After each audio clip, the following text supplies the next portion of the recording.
Very often you're getting what you're asking for. You're just not aware of how general you're asking. Clarity is power. The more clear you are about exactly what it is you want, the more your brain knows how to get there. Hello, Internet friends. My name is Susie, and I am your hostess. Welcome to It's Okay to Be Clown-Pilled. In this video, we are going to further work on taking America back. I know this seems like a very weird approach. Most people are joining militias, buying ammunition. But me, on the other hand, I think we need to take an intellectual approach. We need to improve ourselves and have a laser-focused goal and process on how we're going to take America back. Yesterday, I watched No White Guilt's live stream because they had Tim Murdoch on there, and I really like Tim Murdoch. And he said the way that he is working to undermine the status quo, these folks that rule over us, is by getting a hold of the narrative and subverting the current narrative by the folks who rule over us and putting in our own narrative and making it go mainstream. Well, in order to do this, we really need to stretch our brains and think way outside of the box and be really clever, like the folks at 4chan who did the whole prank, "It's okay to be white." And they literally proved that it's not okay to be white. So here is some more self-help. I know this is really goofy to some people probably, but I just love it. It really inspires me. It makes my brain bigger. And I hope it makes your brain bigger, and I hope it makes you a better person as well. Your brain is a servo mechanism. It's like a bomb. Those bombs, those missiles, they have a servo mechanism. So if the target moves, it knows what the target is, it follows it. Your brain, when you condition it, knows exactly what to go for, and it'll find a way to get there. Did you ever buy a certain outfit or a certain car and suddenly see that car outfit everywhere? How many of you ever had that experience? Say, aye. How come that car outfit's everywhere? It always was everywhere, but now you notice it. And the reason is because there's a part of your brain called the reticular activating system, the RAS. That part of your brain determines what you notice and what you don't notice. Your brain spends most of its time trying to make sure you don't notice, because you'll go crazy if you notice everything. But when you decide what's most important to you, your brain goes after it. Everyone I know who's successful builds what I call an RPM plan. An RPM is built on the metaphor that the way to get from where you are to where do you want to go to the fastest is you got to build power, like in a car, RPMs. And the R stands for they know the result they're after. They know what they want precisely. If you don't know exactly what you want, or you let yourself get beyond that into something general, you're not going to achieve it. Clarity is power. You got to know the specific result you're after. What do you want? If you can't answer that question right now in your personal life, in your body, in your relationships, in your finances, in your spirituality, then you're not going to be as fulfilled as you want to be. Ultimately, if you're going to have lasting change in anything, you're really talking about just raising your standards. I always tell people, if you want to know how to change your life, I give it to you in 3 words, boring as it sounds: raise your standards. And what does that mean? Corny as it sounds. Raise your standards. Oh, thank you for the breakthrough thought, Tony. I'm glad I wasted my time watching this little email with you. But think about it. Lasting change is different than a goal. You don't always get your goals, but you always get your standards. Maybe it would help you is to think about it this way. I try to explain standards to people with a different set of words. Think of it as everybody in life gets their musts. They don't get their shoulds. Like, think about it. Most people have a list of shoulds, don't they? Don't you have a list of the shoulds, things you should do, you should follow through on? I should lose some weight, I should work out more, I should make more calls, I should respond more rapidly to my email, whatever, I should get into the office earlier, I should be, more confident. Whatever your should list is, people love to have their should list be met, but it's kind of like New Year's resolutions. If it does, it's really exciting, but if it doesn't, which is most of the time, it's a little disappointing, but you kind of know it's not going to happen. But when you decide something is a must for you, an absolute must, when you cut off any possible, you say, I'm going to find the way, or I'm going to make the way. Human beings, when they resolve things, when they make a real resolution inside themselves, which is they raise the standard and they make it a must, they find the way. Think about it in your own life. Haven't you had some area of your life where you raise your standard and your life has never been the same? Maybe at one time in your life you smoked cigarettes, or you did something and you did it for years and you kept trying to change it and kept telling yourself I should. And then one day something happened. Something just clicked you over. Something took you over that kind of tipping point. And inside yourself you said no more. And it was a very, very different experience, wasn't it? Something inside of you shifted. And what was a should became a must, and you've never gone back. Is there an area like that in your life you can think of? Again, did you ever smoke cigarettes? Did you ever eat a certain way, drink a certain form of alcohol, and then finally say no more, and you just don't go back? And notice this, it doesn't really take any willpower anymore. Because somewhere when we make this click, when we make something a must, we attach ourselves to it. It becomes part of our identity. And one thing I've learned in the last, 33 years of working with people from now over 100 countries, 4 million people, human beings absolutely follow through on who they believe they are. If you said to me, well, I'm really going to work hard to stop smoking, but I've been a smoker my whole life, and I am a smoker. I know your days are numbered. You're going to be back smoking cigarettes again, because we all act consistent with who we believe we are. I tell people the strongest force in the whole human personality is this need to stay consistent with how we define ourselves. Most people, if they really look at how they're living their life today, it's based on a set of standards, a set of beliefs that they made choices about 10, 20, 30 or more years ago. I mean, very often we made decisions in our youth or very young about what to believe, about what we were capable of, about who we are as a person, and that becomes the glass ceiling, if you will, that controls us. There's a corny metaphor, but it's true. I remember one time I was with my family at the circus, and there was a person there, and they had this big, giant elephant. And you look at this elephant, and they take this little rope, put it around the elephant's neck, and they drive this stake into the ground. And I mean, you look at this, and you know that elephant could rip down the entire tent with almost no effort. And yet, the elephant doesn't struggle, doesn't try. Why? Because the elephant's conditioned. And they take that elephant and condition the elephant when it's a baby elephant. That's how they train him. When it's a little baby elephant and it doesn't have the power yet, they put a big rope around it and they drive this huge stake in the ground, and the elephant fights and fights and fights. And one day, finally, that elephant decides, I'm not capable of pulling this out. And once that becomes the definition of an identity of anyone, an elephant in this case, they don't even try anymore. It's just who I am, that's how it is, that's just the way it is in my life. I'd like to ask you to take a look at any place you've got a limitation and ask yourself, when did I decide to accept that limitation? And you may not even see it as a limitation. You might see it as just that's who I am. But so often in our lives, we've adapted to be a certain way so that we don't fail or so that people will like us or respect us, but it's not necessarily who we are. Joy comes when you're spontaneous. It's really hard to be truly happy when you're not being yourself. And most of us have no clue who we are. And so a big part of my work, if you've ever been to an event, is to get people to do things spontaneously without thinking, because that's when the real you shows up. That's when the energy comes alive. And when you do that, when you start to connect to your true nature, suddenly there's energy available for you to set a higher standard for what you want in your life. That's what this is really all about. Whatever people have their identity attached to, they live. We live who we believe we are. That's just how it works. It's just kind of like, I'll give you an example. Look at your physical body. Your physical body today is an absolute reflection of only one thing, not your goals, not your desires, but your standards. The identity you have for yourself. If your standard is you're an athlete, then there's a certain amount of strength, a muscle tone, and energy that's available in your body on a regular basis because that's who you are. And so you do whatever's necessary to maintain that identity. Again, the strongest force in the human personality is this need to stay consistent with how we define ourselves. Because if you don't know who you are, you wouldn't know how to act. Once you lock in on that identity, your brain finds a way to keep you there. If you say, man, I'm overweight, I've always been overweight, I'm big boned, and that's the story you've got, then you're going to always find a way to get back there. That's your settling point. That's your identity. That's where things lock in. If you see somebody who's in really great shape, you ask them, do you work out? You know the answer. Yes. How often? And they'll tell you 3 times, 4 times, 5 times a week, whatever. In a seminar, I'll ask people, who here works out at least 5 days a week? And I'm stand up.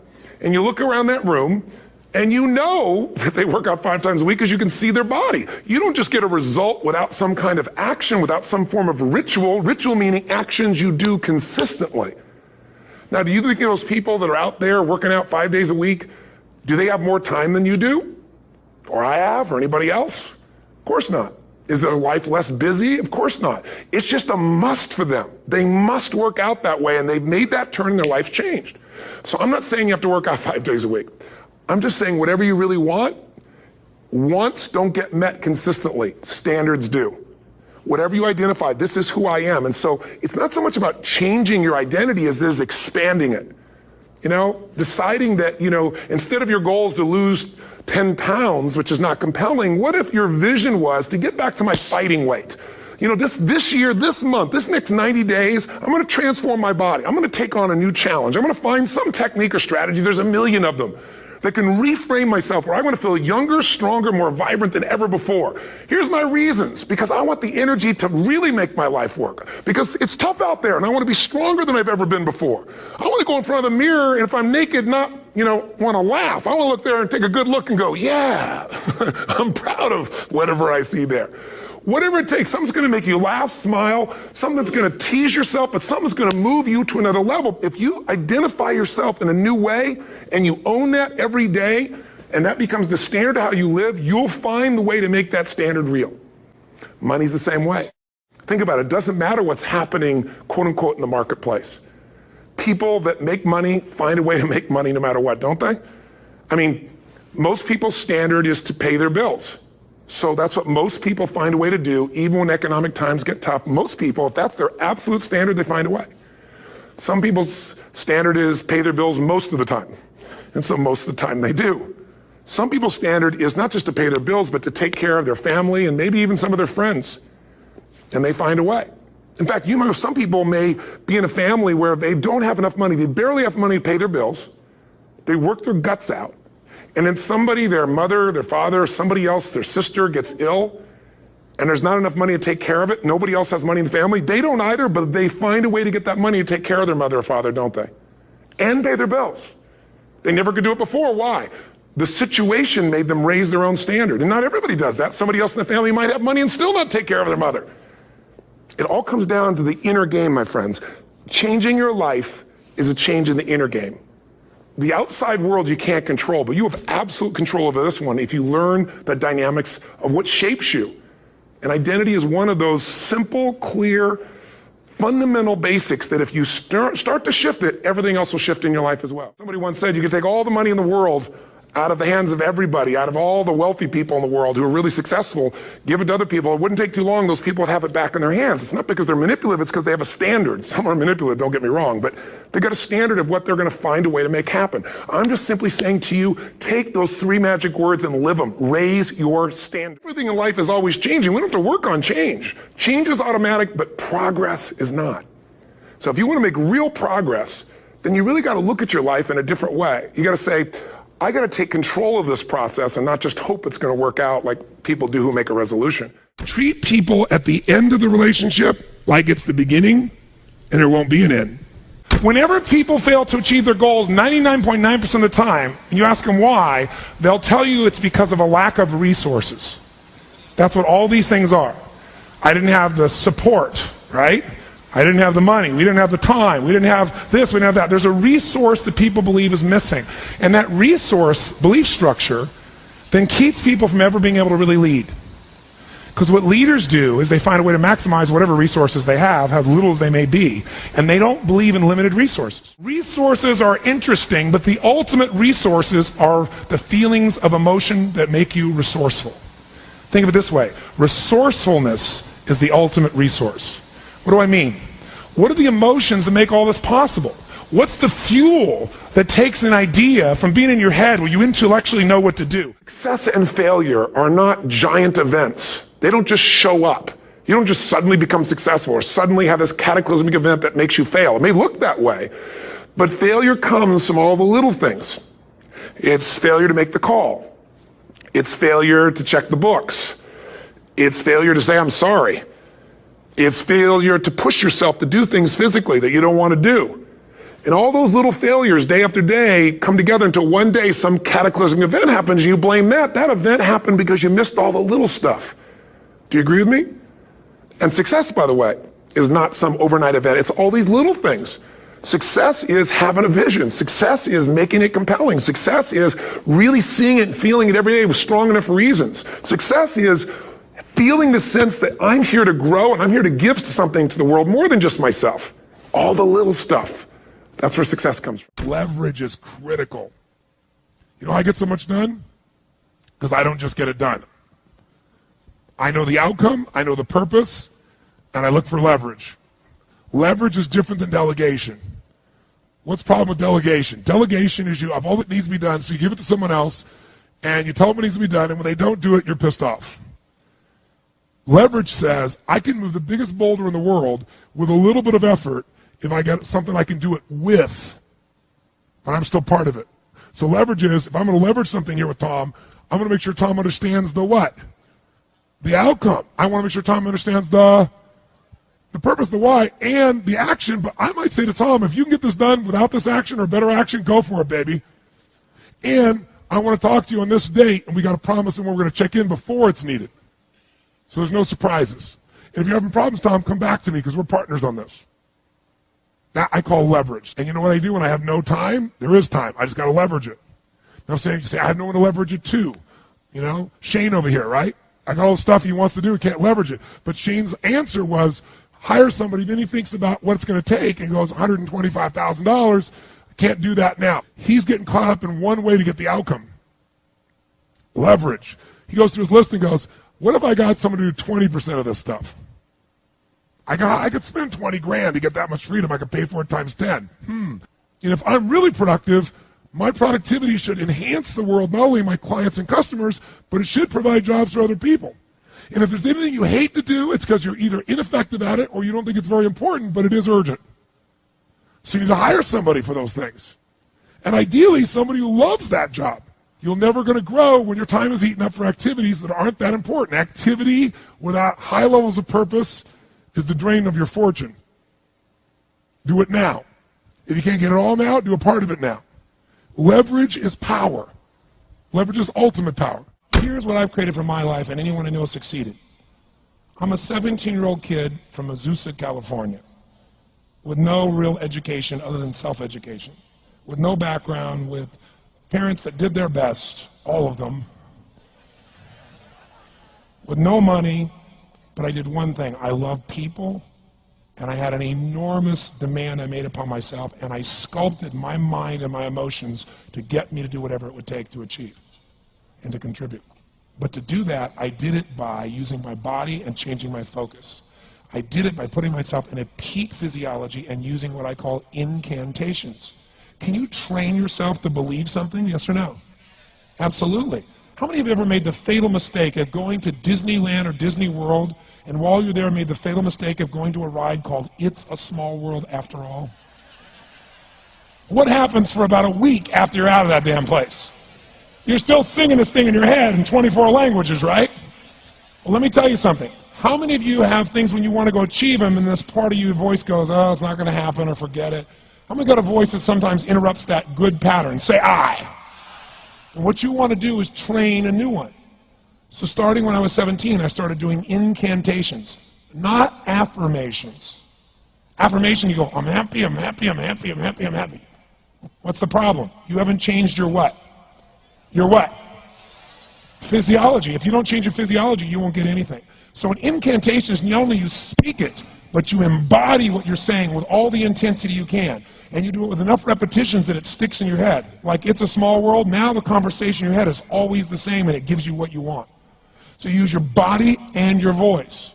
So 17 years ago, I started doing things. I was working for Jim Rome, this speaker, and I was 17 years old. I had long hair, minestrone soup, acne on my face. And I was trying to call on Bear Stearns type of people and convince them why they should go to this man's seminar and be more successful. I was driving a 1968 Volkswagen that I had earned at $40 a week as a janitor. The only way I did it was park far from the building and then go in, and I love people, and I believe, but I put myself in state, and I was able to influence people that were far more successful than I was at the time. I would do something that I still do backstage and have done for 23 years because I don't hope I'm going to be in a good state, I demand it. So I do an incantation using my whole body. I'd say, I now command my subconscious mind to direct me in helping as many people as possible alive today to better their lives by giving me the strength, the emotion, the persuasion, the humor, the brevity, whatever it takes to show these people and get these people to change their lives now. And I would do that literally driving in my Volkswagen to a meeting in LA on the freeway for 40 minutes. People are looking at me, I'm screaming at the top of my lungs. They're going, I know he's a serial killer, I know he is. But by the time I entered that room, when two people meet, if there's rapport, The person who's most certain will always influence the other person. And I was totally certain, and they were trying to get revved up to certainty. Do you agree with this? Yes or no? I do another one because I was poor. I changed my mindset. I kept doing things, but I never got beyond it. I'd say God's wealth is circulating in my life. His wealth flows to me in avalanches of abundance. All my needs, desires, and goals are met instantaneously by infinite intelligence, for I'm one with God and God is everything. And I would imagine the abundance in my life, and I would feel so grateful. All right, internet friends, that is the damage for today. Thank you so much for listening. I hope that your brains are so big you have to go out and get a neck brace.